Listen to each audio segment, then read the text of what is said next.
لیکن سب متمنا تھے کہ انہیں یکجا ہی رکھا جائے تاکہ وہ سب ایک دوسرے سے گفتگو بھی کر سکیں، اور یہ کام یا تو کوہالا کر سکتی تھی یا پھر فرینڈ۔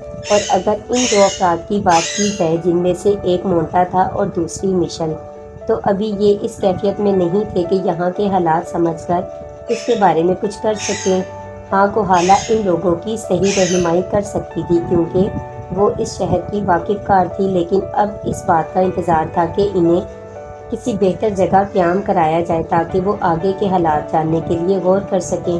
اور جہاں تک وہ غور کر رہے تھے تو اس میں کوئی شک نہیں کہ ایک عجیب و غریب دنیا ان کے سامنے تھی۔ وہ آسمان کی جانب نگاہ اٹھاتے تو لا انتہا بلندیوں پر انہیں پتھر کے تودے نظر آتے جو ناہموار تھے، اور ان ناہموار تودوں میں بڑے بڑے پتھر ٹکے ہوئے تھے۔ انہیں دیکھ کر نادر کی آنکھوں میں جو روشنی ابھر رہی تھی اسے فرینڈ نے بھی محسوس کر لیا، اور نادر کے کان میں سرگوشی کر کے بولا، شاید تم یہ سوچ رہے ہو عظیم آقا کہ یہ ہی وہ ہیرے ہیں جن کے حصول کے لیے تم نے یہاں تک کا سفر کیا۔ نادر نے ایک ٹھنڈی سانس لے کر کہا، ہاں، کاش فرینڈ تقدیر مجھے اس طرح رسوا نہ کرتی کہ ایک مناسب زندگی گزاروں۔ اور جیسا کہ فرینڈ میں نے اپنا ماضی تمہیں بتایا، میرا باپ ایک خاندانی رئیس تھا، لیکن افسوس اس نے اپنی ریاست کا خیال نہ رکھا اور عیاشی میں مصروف ہو گیا۔ میں اپنے مرحوم باپ کو کسی طور بھی برا نہیں کہوں گا کیونکہ اب وہ میرے درمیان نہیں ہے، لیکن یہ حقیقت ہے کہ یہ ماحول ہمارے لیے ہمارے باپ ہی نے پیدا کیا تھا، اور انہوں نے اپنی پسند کی زندگی گزاری، لیکن اس پسند کی زندگی گزارنے میں وہ اپنا بہت کچھ کھو بیٹھے، اور مجھ پر تو یہ انوکھا انکشاف بعد میں ہی ہوا کہ ہم تلاش ہو گئے ہیں۔ تب میرا بھائی کیسر خیاط کو یاد کر کے اب بھی دل ایک عجیب سی کیفیت کا شکار ہو جاتا ہے، اور پھر یقین کرو فرینڈ، دنیا کے کسی گوشے میں دل نہیں لگتا۔ اور دوسری شخصیت وہ خاموش ہو گیا کیونکہ سامنے سے کچھ پادری نما لوگ آ رہے تھے، وہی لمبے لمبے جوبے اور وہی ان کا انداز، اور مشل زیادہ فاصلے پر نہیں تھی، اور شاید اس نے وہ الفاظ بھی سنے تھے جو نادر نے کہے تھے۔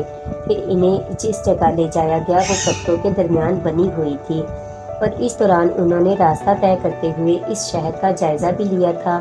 تو مکانات بے ترتیب تھے اور سڑکیں ہموار، چونکہ ان سڑکوں میں غیر تراشیدہ اور ٹیڑھے میڑھے پتھر بھی جڑے ہوئے تھے، اس لیے بعض جگہ سے یہ سڑکیں ناہموار ہو جاتی تھی۔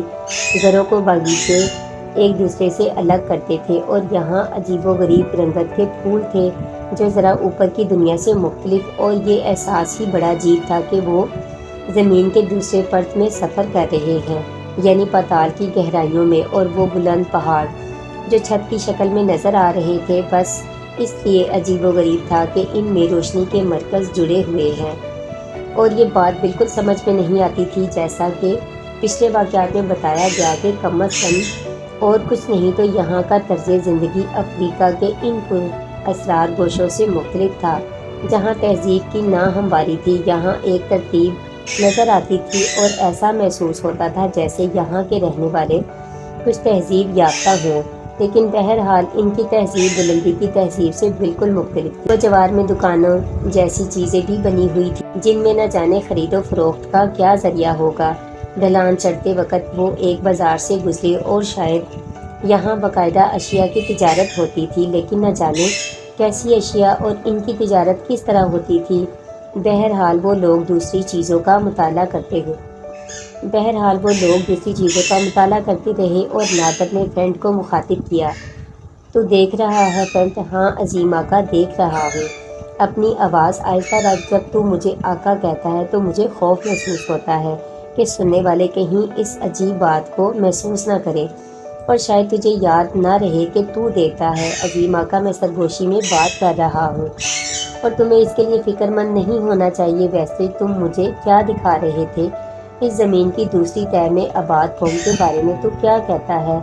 یہ تو تحقیق کرنے والے ہی بتا سکتے ہیں عظیم آقا، لیکن میرا خیال کچھ اور ہے۔ کیا ہو سکتا ہے زمانہ قدیم میں، یعنی اس وقت جب دنیا کی تشکیل ہو رہی تھی، کچھ قبیلے اس طرف آباد ہو گئے ہوں، لیکن کیا ان کے درمیان تجھے تہذیب نظر نہیں آتی؟ ہاں عظیم آقا، کچھ نہیں کہا جا سکتا، ہو سکتا ہے یہ کوئی ایسی قوم ہو جس میں کچھ تہذیب و ترتیب ہو، یہ اندازہ ان کے رہن سہن سے ہو رہا ہے۔ ان کے قد و قامت بے شک ہم سے مختلف ہیں، لیکن ان کے نقوش اور ان کے خد و خال ہاں وہ افریقہ کے رہنے والوں کی مانند ہیں، اور یہ لوگ اندھیرے کی پوجا کرتے ہیں۔ ہاں زیما کا سب سے زیادہ خوفناک بات جو کوہالا نے بتائی وہ تو یہ ہے کہ زمین کی کسی تیسری گہرائی میں کوئی رہتا ہے، وہ جس کے بارے میں کسی کو نہیں معلوم کہ کون ہے اور کیا شکل و صورت کا مالک ہے، لیکن یہ لوگ جیسا کہ پتہ چلا اپنی عورتوں کو اس کے قدموں میں قربان کرتے ہیں، اور شاید مردوں کو بھی، یعنی وہ جو کسی طرح ان کے درمیان کوئی غلط حیثیت رکھتے ہوں، اور پھر نیچے نہ جانے کیا ہوتا ہوگا۔ بہرحال یہ ساری باتیں اپنی جگہ تھی۔ وہ ان کی عورتوں کو بھی دیکھ رہے تھے جو مختصر لباسوں میں ملبوس ہوتی تھی، لیکن یقینی طور پر خوبصورت اور اچھے نقوش کی مالک، جبکہ مرد اس قدر پرکشش نہیں تھے۔ عورتوں کی آنکھیں بڑی بڑی کالی اور دانت سفید اور چھوٹے، اور ان کی چال شاندار اور دل لبھانے والی تھی، لیکن ان کے چہروں پر ایک عجیب سی سنجیدگی طاری تھی، اور وہ سرگوشیوں کے انداز میں دیوی اور دیوتا کی طرف اشارہ کر کے کچھ کہہ رہی تھی۔ اور پھر یہ راستہ ایک فصیل پر پہنچ کر ختم ہو گیا جو عظیم الشان عمارتوں میں سے ایک عمارت کے گرد بنی ہوئی تھی۔ فصیل کے بڑے دروازے سے گزر کر جب وہ لوگ عمارت کے صدر دروازے کے سامنے پہنچے تو بہت سے عبادت گزار مشعلیں لیے ہوئے کھڑے ہوئے تھے اور ان کے استقبال کے لیے موجود تھے۔ ان کے جسموں پر خاص قسم کے نشانات بنے ہوئے تھے اور ان کے سر بالکل گنجے اور بالوں سے عاری تھے۔ رات کا اندھیرا اب تیزی سے نیچے اترنے لگا تھا، لیکن اس کے ساتھ ہی بلندیوں میں مشعلیں چمک رہی تھیں، اور پھر ان سب نے اپنے آپ کو ایک بڑے مکان میں پایا جس کا احاطہ بہت وسیع تھا، اور لانے والوں نے ان کے ساتھ ہی غلاموں کو، یعنی ان سیاہ فاموں کو جنہیں غلام کہا جاتا تھا، اس احاطے کے ایک گوشے میں منتقل کر دیا جس پر سائبان پڑا ہوا تھا، اور اس کے بعد ان لوگوں کو آگے لے گئے۔ مکان کی دیواریں 3 سم تھیں اور ان کے درمیان ایک بڑا سا برآمدہ تھا۔ برآمدے میں پانی کا ایک چھوٹا سا حوض بنا ہوا تھا، اور قرب و جوار میں پتھر کا ساز و سامان جنہیں بیٹھنے اور لیٹنے کے لیے استعمال کیا جائے، کہ ان پر جانوروں کی کھالیں منڈی ہوئی تھی، اور ان میں سے کچھ کھالیں تو ایسی تھیں جن کے اوپر موجود بال 3-3 اور 4-4 فٹ لمبے تھے، یعنی نرم اور ایک ایسے قیمتی قالین کے مانند جو انتہائی اعلیٰ درجے کا بنایا گیا ہو۔ غرض یہ کہ یہ تمام چیزیں ضرورت کے لیے فراہم کر دی گئی تھی۔ برآمدے میں ایک طرف ایک تخت رکھا ہوا تھا۔ یہ تخت سیاہ ہاتھی دانت کا بنا ہوا تھا، اور اس کے پائے بالکل انسانی ٹانگوں کی مانند تھے۔ یوں لگتا تھا جیسے 4 آدمی اس تخت کو اپنے کندھوں پر اٹھائے ہوئے ہوں، اور تخت پر ایک بڑا سا سائبان تھا جو نیلے رنگ کی گھاس کا بنا ہوا تھا۔ بعد میں یہ معلوم ہوا کہ یہ بادشاہ کے محل خاص کا ایک حصہ ہے، اور بادشاہ کو دیوی دیوتاؤں پر فوقیت حاصل نہیں تھی، اور ان کے لیے عبادت گزاروں نے اسے محل سے باہر نکال دیا تاکہ دیوی دیوتا اس کے محل میں ٹھہرے، اور مشر کو پہنچا دیا گیا، اور اس کے برابر ایک دوسری جگہ میں نادر، کوہالا اور مونٹا کو گویا ان لوگوں نے انہیں الگ الگ کر دیا تھا، لیکن یہ ہی شکر تھا کہ وہ سب ایک چھت کے نیچے یکجا تھے، اور اس پر انہیں خاصا اعتراض تھا چونکہ ابھی وہ اس شہر کے بارے میں مکمل طور سے نہیں جانتے تھے، اور کم از کم ایک دوسرے سے باتیں کر کے وہ اپنا مقصد ایک دوسرے کو سمجھا سکتے تھے۔ لیکن عارضی طور پر انہوں نے یہ خاموشی اختیار کی۔ نادر نے کوہالا اور مونٹا سے کہا، دیکھو اب کیا ہوتا ہے، ہو سکتا ہے مشل اس صورتحال سے گھبرا جائے۔ کوہالا نے اسے دیکھ کر مسکراتے ہوئے کہا، یہ میرا شہر ہے اور میری آبادی، تم فکر نہ کرو، میں ہر صورتحال سے تمہیں آگاہ کرتی رہوں گی۔ بے شک میں نے بچپن میں ان لوگوں کو دیکھا ہے، لیکن پھر بھی یوں لگتا ہے جیسے میرا آج بھی ان سے گہرا رشتہ ہے۔ تھوڑی دیر کے بعد بہت سی عورتیں ان کا کھانا لے کر آ گئیں، جو ابلے ہوئے چاول، بھنے ہوئے گوشت اور دودھ پر مشتمل تھا۔ کھانے کے بعد ٹہلنے کی غرض سے باہر نکلے۔ مونٹا نے کہا، ایسا نہ ہو عظیم آقا کہ یہ لوگ ہمارا باہر نکلنا پسند نہ کریں، دیکھا جائے گا۔ نادر نے جواب دیا۔ باہر جھانکا تو انہوں نے دیکھا کہ ہر دروازے پر مسلح افراد کھڑے ہوئے ہیں، اور اس کمرے کے سامنے جن میں ٹینٹ اور مشل تھے، بہت سے لمبے چوگے والے پادری بتوں کی طرح بے حس و حرکت کھڑے تھے۔ انہوں نے ان کے درمیان سے گزر کر ان دونوں کے پاس جانے کی کوشش کی، لیکن لمبے پادریوں نے اپنے بھالے ان کی طرف جھکا کر انہیں آگے بڑھنے سے روک دیا۔ کیا ہمیں اندر جانا منع ہے؟ کوہالا نے سوال کیا۔ ہاں، دیوی اور دیوتا کے پاس عام لوگ نہیں جا سکتے، لیکن ہم عام لوگ نہیں ہیں کیونکہ ان کے ساتھ ہی یہاں آئے ہیں۔ تم قابل احترام ہو، لیکن مقدس پجاری کے حکم کے پاس کرو۔ کون مقدس پجاری؟ کیا تم اسے نہیں جانتے؟ ہم اس قدر واقف نہیں ہیں جس قدر دیوی اور دیوتا۔ وہ بزرگ جو ہمارا رہنما ہے اور وہی ہمیں سب کچھ بتاتا ہے، اور اسی نے ہمیں شناخت کیا اور اندھیرے والوں کو بتایا کہ ہم دیوی دیوتا کے درمیان ہیں۔ لیکن تم لوگ یہاں کیوں کھڑے ہو؟ ہم اس کے خادم ہیں جو اوپر کی بلندیوں سے زمین کی گہرائیوں تک آئے ہیں، مگر ہم ان کے پاس جانا چاہتے ہیں۔ یہ دیوی اور دیوتا کی اجازت کے بغیر ممکن نہیں۔ ٹھیک ہے، ہم دوبارہ ان سے ملنے کی کوشش کریں گے۔ پھر کوہالا وہاں سے نادر اور مونٹا کو لیے ہوئے واپس مڑی اور اپنے کمرے میں آ گئی۔ یہ صورتحال ان لوگوں کے لیے ذرا غور کرنے کا مقام نمایاں کرتی تھی، اور اس کے بعد وہ تینوں سر جوڑ کر بیٹھ گئے اور اس بارے میں گفتگو کرنے لگے۔ نادر نے کہا، ہمیں سب سے پہلی کوشش یہی کرنی ہے کہ اگر ہم ان کے ساتھ بھی نہ رہ سکے تو کم از کم ان سے ملاقات تو کر سکے۔ کوہالا پریشان لہجے میں بولی، اور آقا زادی بھلا اس بدصورت سیاہ فام سے کیا باتیں کرے گی اور اس کے ساتھ کیسے مطمئن رہ سکے گی؟ وہ تو پریشان ہو جائے گی۔ ہاں، میں اس کے لیے سخت پریشان ہوں۔ تو بڑی بھی، پھر یہ بتاؤ ہمیں کیا کرنا چاہیے؟ میں سمجھتی ہوں کہ ایک بار ان سے ملاقات ہو جائے تو بہتر ہے۔ بات تو وہی آ جاتی ہے کہ ان سے ملاقات کیسے ہو۔ ہاں، یہ سوچنے کا مقام ہے۔ سب کے چہرے پریشانی کی تصویر بن گئے تھے۔ ادھر فینٹ اور میشر کا بھی یہی حال تھا۔ میشر تو کچھ زیادہ ہی خوفزدہ نظر آ رہی تھی۔ فینٹ بھی متفکر بیٹھا ہوا تھا۔ میشر نے کہا، اور یہ تو بہتر نہیں مسٹر فینٹ کہ ہم لوگ الگ الگ ہو جائیں۔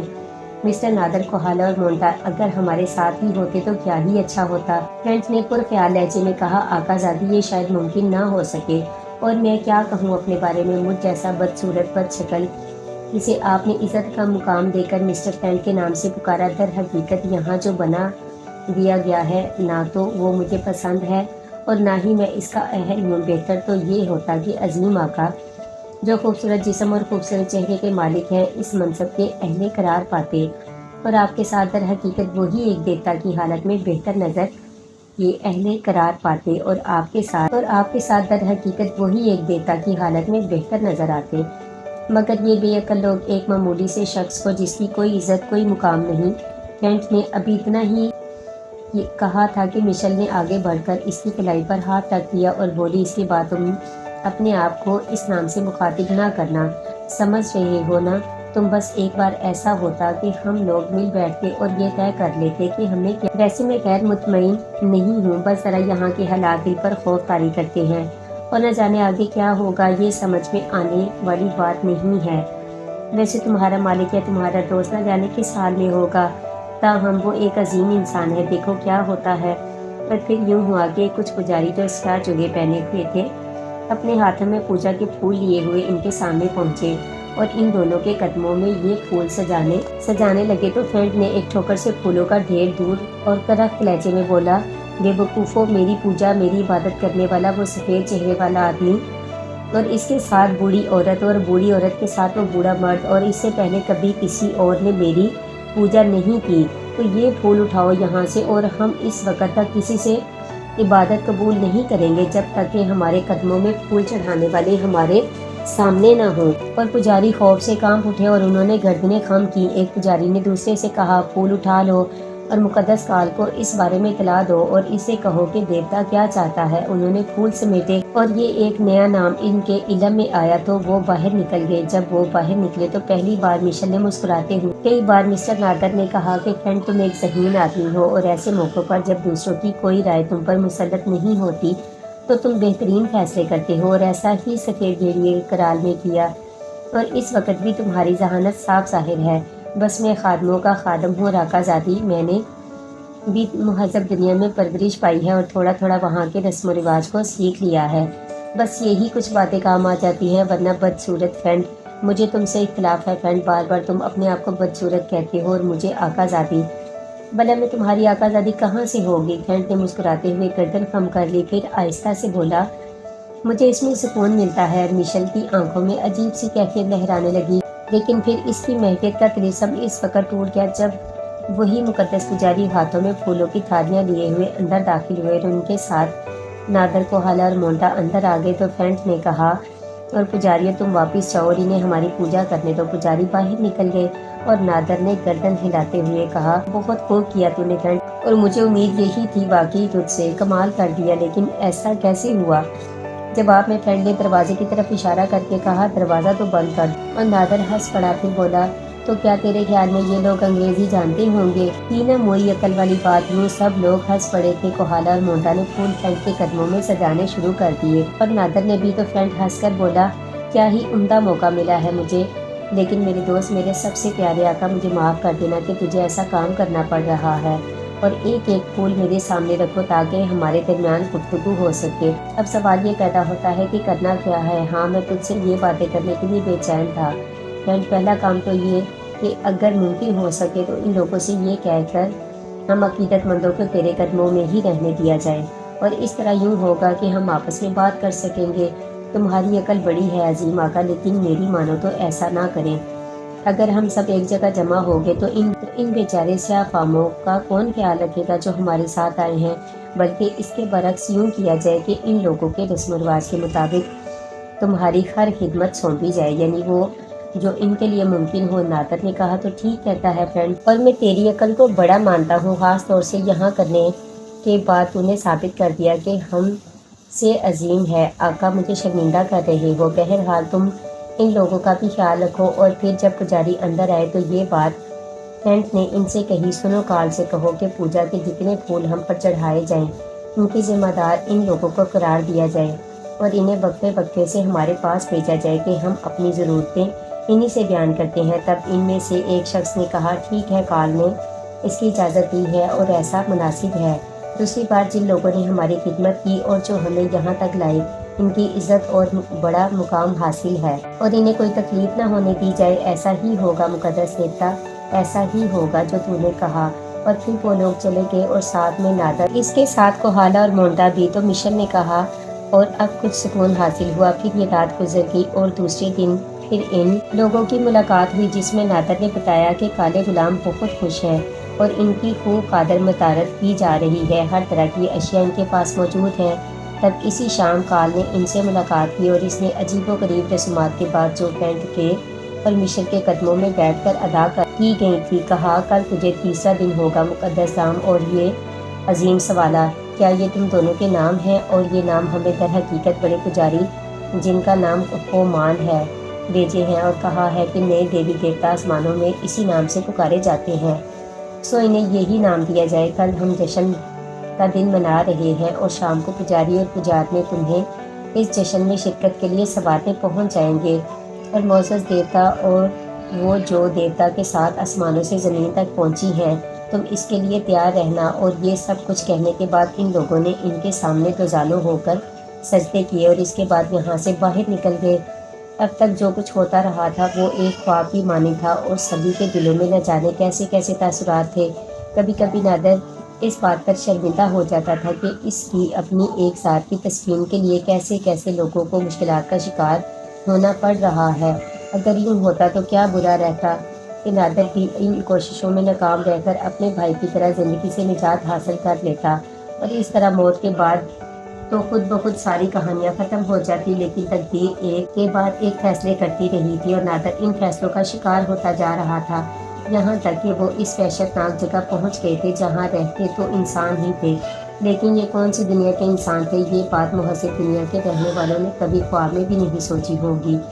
کوئی بھی اگر اس کہانی کو سنے گا تو یقین نہیں کرے گا، اور یہی کہا جائے گا کہ یہ ایک بہت خوبصورت افسانہ ہے اور اس میں ہولناک واقعات شامل کیے گئے ہیں، لیکن یہ جو ہولناک واقعات سے گزر رہے تھے، اصل حقیقت وہی جانتے تھے کہ ادھر کے واقعات پیش آ رہے تھے اور انہیں سوچنے کا موقع ہی نہیں مل رہا تھا۔